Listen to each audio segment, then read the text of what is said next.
Hello everyone and welcome back to the channel. तो आज की इस वीडियो में हम देखेंगे कि जेई एडवांस में कितनी रैंक तक वाले बच्चों को आईआईटी बॉम्बे में एडमिशन मिल सकता है। तो मतलब आईआईटी बॉम्बे में अगर आप एडमिशन लेना चाहते हो तो आपको कम से कम कितनी रैंक की जरूरत पड़ेगी। तो ये स्पेशल वीडियो है जो बच्चे जोसा काउंसलिंग 2023 में अप्लाई करने जा रहे हैं और किसी भी आईआईटी के अंदर एडमिशन लेने जा रहे हैं। तो अगर आप ये जानना चाहते हो कि आईआईटी बॉम्बे के लिए आपको कितनी रैंक की जरूरत होती है तो इस वीडियो में आपको एक्जैक्टली क्लियर करूंगा कि how much rank is required for IIT Bombay. और ये सबसे मोस्ट डिमांडेड इंजीनियरिंग कॉलेज है इंडिया के अंदर और सीएस के लिए तो मतलब सबसे ज़्यादा डिमांडेड है, सबसे कम कट ऑफ रहती है। तो इस वीडियो में हम जितने भी मतलब यहाँ पे कोर्सेज हैं बीटेक के अंदर जो भी ब्रांचेस आपको ऑफर की जाती हैं प्लस साथ में बीटेक प्लस एमटेक का जो कोर्स होता है तो हम देखेंगे कि अलग अलग ब्रांच के लिए आपको कितनी रैंक की ज़रूरत होगी। आपको अगर सीएस लेनी है यहाँ पे तो कितनी रैंक चाहिए होती है, मैकेनिकल ब्रांच के लिए कितनी रैंक चाहिए होती है, या जो लोअर ब्रांच है वहाँ पर एडमिशन के लिए कितनी रैंक की ज़रूरत होगी। और ये सारी कैटेगरी के लिए मैं आपको यहाँ पे बताऊंगा। अगर आप जनरल कैटेगरी से बिलोंग करते हो, ईडब्ल्यूएस से बिलोंग करते हो, ओबीसी से हो या फिर एससी से हो या फिर एसटी कैटेगरी से हो, तो सभी मतलब जो भी बच्चे हैं सभी का यहाँ पर बिल्कुल डाउट क्लियर हो जाएगा कि अगर आप ये जानना चाह रहे हो कि आपकी जो भी जेई एडवांस में रैंक आई है उसके हिसाब से आपको यहाँ पे कोई ब्रांच मिल सकती है या नहीं आईआईटी बॉम्बे के अंदर। एटलीस्ट आपको आईआईटी बॉम्बे का टैग ही मिल जाए, बच्चों का ये डाउट रहता है। तो हम आगे बढ़े उससे पहले मैं आपको बताना चाहूंगा करियर मार्गदर्शन कॉलेज प्रेडिक्टर बंडल के बारे में, जो कि आपके काउंसलिंग प्रोसेस में आपकी बहुत ज़्यादा मदद कर सकता है। अगर आप जोसा काउंसलिंग में पार्टिसिपेट करने जा रहे हो, इससे होगा क्या, इससे आपको एग्जैक्टली तुरंत का तुरंत पता चल जाता है। आपको अपनी रैंक डालनी है बस, जैसे आपको जेई एडवांस में आपकी रैंक आई है, आपको जितनी जेई एडवांस की रैंक डालनी है आपको तुरंत का तुरंत पता चल जाएगा कि आपको कौन से आईआईटीज मिल सकते हैं, वहाँ पे कौन सी ब्रांचेस मिल सकती हैं।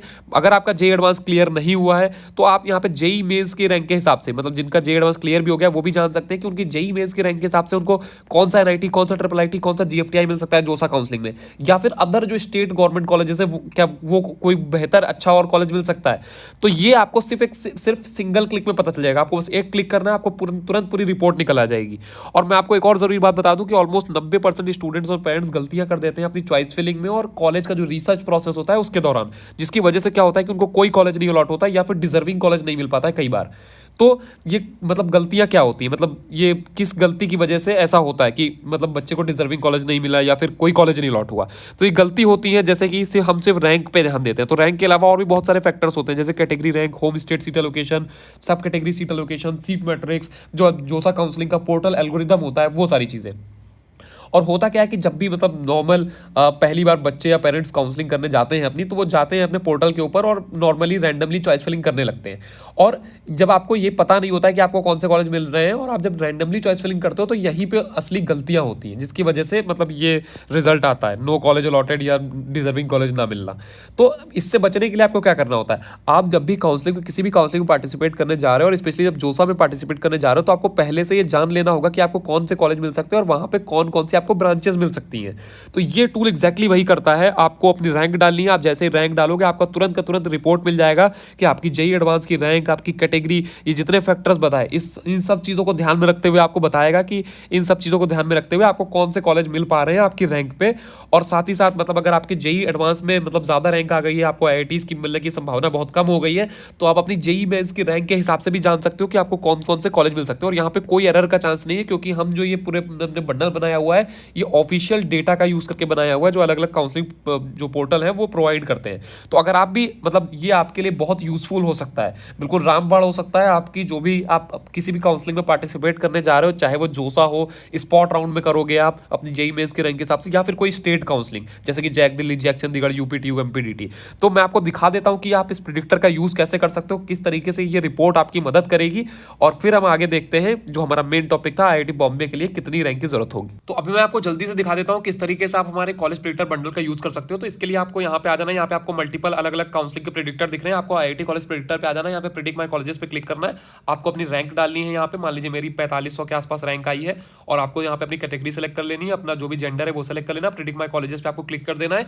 आपको तुरंत का तुरंत यहाँ पे देखिए रिपोर्ट मिल गई कि आपको कौन से कॉलेज में कौन सी ब्रांच मिल रही है। इसके साथ आपका वहाँ उस कॉलेज का एवरेज प्लेसमेंट क्या है, हाईएस्ट प्लेसमेंट क्या है, कॉलेज फी की फीस कितनी है, हॉस्टल की फीस कितनी है, ये सब आपको यहाँ पे सामने सामने पता चल जाएगा। तो इस तरीके से आप देख सकते हो कि यहाँ पे पूरी लिस्ट दिख रही है कि इस रैंक पे मुझे कौन से कॉलेज मिल रहे हैं और वहाँ पे कौन सी ब्रांच मिल रही है। तो ये जब पूरी लिस्ट आपको मिल जाएगी तो इसके बाद आप अपनी चॉइस फिलिंग में इसको इस्तेमाल कर सकते हो, जो कि आपके लिए बहुत यूजफुल रहेगी। और मान लीजिए आपको आईआईटी की मतलब आपकी जो जेईई एडवांस की रैंक है उसके हिसाब से कोई आईआईटी कॉलेज नहीं मिल पा रहा है, तो फिर आप अपनी जेईई मेंस की जो रैंक है उसको कंसीडर कर सकते हो। आप ये देख सकते हो कि आपको जोसा में कौन से मतलब आपके जेईई मेंस रैंक के हिसाब से आपको कौन से एनआईटी, ट्रिपल आईटी या जीएफटीआई मिल सकते हैं। उसके लिए आपको मतलब सेम प्रोसेस फॉलो करना है, अपनी रैंक कैटेगरी वगैरह डालनी है और आपको तुरंत का तुरंत यहाँ पे पता चल जाएगा। यहाँ पे मैं आपको एक एग्जांपल दिखा देता हूँ जल्दी से। ओपन कैटेगरी में सेलेक्ट कर लेता हूँ और यहाँ पे मैंने अपना जेंडर सेलेक्ट कर लिया, अपना होम स्टेट सेलेक्ट कर लिया और यहाँ प्रेडिक्ट माय कॉलेजेस पे क्लिक करके अब मुझे देखने लगा कि मेरी जेईई मेंस की रैंक के हिसाब से कौन सा कॉलेज और कौन सी ब्रांच मिल सकती है और यहाँ का एवरेज प्लेसमेंट कितना, हाईएस्ट प्लेसमेंट कितना, कॉलेज फीस कितनी है और हॉस्टल फीस कितनी है। तो अगर आपको जेईई एडवांस की मतलब आईआईटी की पॉसिबिलिटी कम बन रही है तो आपको अपनी जेईई मेंस की रैंक पे भी ध्यान देना है। और आप ये अलग अलग काउंसलिंग में जान सकते हो कि आपको अलग अलग काउंसलिंग में कौन से कॉलेज मिल रहे हैं। जैसे कि जैक दिल्ली में क्या आपको एनएसआईटी डीटीयू या ट्रिपल आईटी दिल्ली मिल रहा है, जैक चंडीगढ़, यूपीटीयू, एमपीडीटी। इस तरीके से आपको मल्टीपल काउंसलिंग में आप ये जान पाओगे कि आपको कौन से कॉलेज मिल रहे हैं और आपको उस तरीके से मतलब यहाँ पे कॉलेज रिपोर्ट निकाल के उस काउंसलिंग में चॉइस फिलिंग में इसको यूज कर सकते हो आप। तो अभी आपने देखा कि आप किस तरीके से जान सकते हो कि आपके रैंक के हिसाब से आपको कौन कौन से कॉलेजेस मिल सकते हैं और वहां पे कौन सी ब्रांच मिल सकती है। तो ये रिपोर्ट यूज करके मतलब आपकी जो चॉइस फिलिंग है वो बहुत ज्यादा बेहतर हो जाने वाली है। और यहाँ पे मैं आपको कुछ प्रीवियस ईयर के रिजल्ट दिखाना चाहूंगा जिन बच्चों ने हमारे यहाँ से काउंसलिंग सर्विसेज ली थी, वो जिनकी जैसी रैंक थी वो वैसे वैसे कॉलेजेस में, आईआईटीज में, एनआईटीज में, ट्रिपल आईटीज में, जीएफटीआईज में, स्टेट गवर्नमेंट कॉलेजेस में हर जगह पढ़ रहे हैं। तो अगर आप भी इन सारे कॉलेज प्रेडिक्टर बंडल का एक्सेस लेना चाहते हो जैसे कि मैंने आपको दिखाया और जानना चाहते हो कि आपकी जेईई एडवांस की रैंक के हिसाब से और जेईई मेंस की रैंक के हिसाब से आपको कौन कौन से कॉलेजेस, वहां पे कौन कौन सी ब्रांचेस मिल सकती है, कहां पे सीएस मिल सकती है, कहां पे आईटी मिल सकती है, कहां पे ईसी मिल सकती है, तो यहाँ पे मैं आपको बता देता हूं आप कैसे ज्वाइन कर सकते हो इसको। तो इसका जो लिंक है वो मैंने डिस्क्रिप्शन में दे दिया है। डिस्क्रिप्शन में लिंक पर क्लिक करके आप एनरोल कर सकते हो। और अगर प्राइस की बात करें तो हमने इसका प्राइस डिसाइड किया था पहले 20,500 रुपीज सारे प्रेडिक्टर का कंबाइंड, लेकिन अभी हमने अगले 200 बच्चों के लिए ये दे रहे हैं सिर्फ और सिर्फ 2,500 रुपीज में। और एक स्पेशल बात मैं आपको मेंशन कर दूं कि लगभग 148 या 50 बच्चे के आसपास जब मैं वीडियो बना रहा हूं इसके अंदर एनरोल कर चुके हैं। तो सिर्फ 40 और 50 के लिए ये प्राइस में अवेलेबल है सारे प्रेडिक्टर। मतलब अगर आप इसमें एनरोल करते हो तो आपको जितने भी जेईई एडवांस का जो आईआईटी प्रेडिक्टर है, जोसा प्रेडिक्टर है, स्पॉट राउंड काउंसिल का प्रेडिक्टर है, जैक दिल्ली का प्रेडिक्टर है, जैक चंडीगढ़ का प्रेडिक्टर, सारे प्रेडिक्टर का आपको कंबाइंड एक्सेस मिलेगा और आप तुरंत के तुरंत इसको यूज कर सकते हो। मैं आपको बता देता हूँ प्रोसेस क्या होता है। आपको जो नीचे लिंक दिया हुआ है, जैसे ही आप उस लिंक पे क्लिक करते हो तो आप एक वेबसाइट पे जाओगे। वेबसाइट पे आपको वहां पे जैसे ये 2,500 रुपीज की आप फीस पे करते हो, अगले ही स्टेप में आपको यहाँ पे प्रेडिक्टर बंडल का एक्सेस मिल जाएगा, आपका आईडी पासवर्ड जनरेट हो जाएगा, आप तुरंत के तुरंत अपनी रिपोर्ट निकाल सकते हो जो कि आप अपनी चॉइस फिलिंग में फाइनल यूज कर सकते हो। तो इस तरीके से आपका पूरा प्रोसेस है, आपको तुरंत के तुरंत एक्सेस मिल जाएगा। तो आप अभी इसमें इनरोल करके और अपनी ये जान सकते हो कि अपनी जो भी आपके अलग अलग काउंसलिंग है उसके लिए यूज कर सकते हो। और उसकी चॉइस फिलिंग जो प्रोसेस करोगे आप उसके लिए ये बहुत यूजफुल रहने वाला है। क्योंकि मतलब एक अगर नॉर्मल सी बात करें कि अगर आप मान लीजिए कि किसी भी काउंसलिंग में जा रहे हो, पार्टिसिपेट करने जा रहे हो, कहीं भी आप जा रहे हो, अगर आपको मतलब वहां पे पता ही नहीं है कि आपको कौन कौन से कॉलेज मिल पा रहे हैं तो आप वहां पे जाहिर सी बात है कि गलतियां जरूर होंगी। तो यहाँ पे ये जो मतलब जब आपको ये पहले से पता होता है कि आपको कौन से कॉलेज मिल रहे हैं तो आपका जो चॉइस फिलिंग का प्रोसेस होता है वो बहुत रिफाइंड हो जाता है, जिसकी वजह से आपका जो बेस्ट मतलब आपके रैंक के हिसाब से जो बेस्ट पॉसिबल कॉलेज मिल सकता है वो आपको अलॉट होता है। तो इस तरीके से मैंने आपको बताया कि आपको डिस्क्रिप्शन में लिंक से आप वहां पे इसके अंदर ज्वाइन कर सकते हो। अब हम आ जाते हैं अपने मेन टॉपिक के ऊपर कि आईआईटी बॉम्बे के अगर अंदर एडमिशन अगर आपको लेना है तो उसके लिए कितनी रैंक की जरूरत होगी। तो जो सबसे पहली ब्रांच है वो है एरोस्पेस इंजीनियरिंग। तो अगर आप जनरल कैटेगरी से बिलोंग करते हो तो जनरल कैटेगरी वाले बच्चों की 2119 तक की कट ऑफ जाती है। मतलब अगर आपकी 2119 कट मतलब रैंक के अंदर है तो आप एरोस्पेस इंजीनियरिंग एक्सपेक्ट करके चल सकते हो। अगर ईडब्ल्यूएस कैटेगरी की बात करें तो 496 है। अगर ओबीसी कैटेगरी की बात करें तो 1211 रैंक के अंदर होनी चाहिए। एससी कैटेगरी की बात करें तो 726 के अंदर, एसटी कैटेगरी की बात करें तो 396 के अंदर। अभी हम आगे यहाँ पे सीएस के लिए भी देखेंगे कि सीएस के लिए कितनी रैंक की जरूरत होती है आईआईटी बॉम्बे के अंदर। तो यहाँ पे सेकंड जो ब्रांच है हमारी केमिकल इंजीनियरिंग, जनरल कैटेगरी के लिए आपकी 2081 रैंक के अंदर होनी चाहिए, ईडब्ल्यूएस के लिए इतनी और ओबीसी के लिए इतनी, एससी के लिए 698, एसटी के लिए 404। नेक्स्ट जो थर्ड ब्रांच है वो है सिविल इंजीनियरिंग। जनरल कैटेगरी के लिए आपकी 3400 के अंदर, अगर आपकी 3400-3500 रैंक के अंदर है एट जेईई एडवांस में तो आपको आईआईटी बॉम्बे में सिविल मिल सकती है। ईडब्ल्यूएस की बात करें तो 693 ये कैटेगरी रैंक है, जो मतलब जो भी कैटेगरी मेंशन है इन सबकी यहाँ पे मैंने कैटेगरी रैंक में बोल रहा हूँ। ओबीसी कैटेगरी 1633 रैंक के अंदर, एससी कैटेगरी 851 रैंक के अंदर, एसटी कैटेगरी 257 रैंक के अंदर। इसके बाद जो मतलब मोस्ट डिमांडेड ब्रांच है वो है कंप्यूटर साइंस एंड इंजीनियरिंग। अगर आपको आईआईटी बॉम्बे में सीएस लेनी है तो जनरल वाले बच्चों के लिए 61 रैंक के अंदर, ऑल इंडिया रैंक है ये AIR रैंक है, ऑल इंडिया रैंक आपकी 61 के अंदर, मतलब 60 61 62 तक आपको मिल सकता है अगर आपकी इतनी रैंक आई है तो।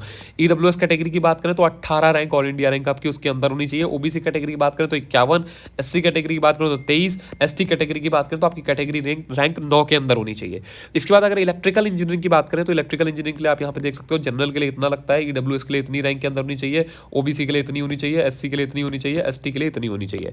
इसका नेक्स्ट जो ब्रांच है हमारी एनर्जी इंजीनियरिंग, जनरल कैटेगरी के लिए 2321 रैंक के अंदर, EWS के लिए 651 रैंक के अंदर, OBC कैटेगरी के लिए 1710 के अंदर, SC कैटेगरी के लिए 1045 के अंदर, ST कैटेगरी के लिए 640 रैंक के अंदर होनी चाहिए आपकी। इंजीनियरिंग फिजिक्स जो लोअर ब्रांच मतलब मानी जाती है, इसके लिए अगर हम बात करें तो जनरल कैटेगरी के लिए 1452 के अंदर होनी चाहिए, EWS कैटेगरी के लिए 649, OBC कैटेगरी के लिए 1569, SC कैटेगरी के लिए 774, ST कैटेगरी के लिए 615।